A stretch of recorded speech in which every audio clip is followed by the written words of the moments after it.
How to turn off text notifications on iPhone. To get started, first of all go ahead and open up the Settings application on your phone.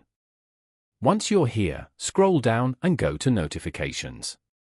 Notification settings allow users to customize how they receive alerts from various apps, controlling what is displayed, where it's displayed, and when it's displayed.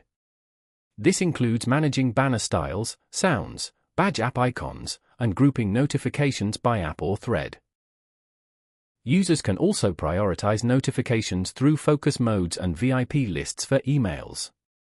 On this page, scroll down to find the Messages app and tap on it. You can manage the Messages app notification settings from here. Here, turn off the Allow Notification switch at the top. You have now turned off all notifications for the Messages app. Following these steps, you can easily turn off text notifications on iPhone.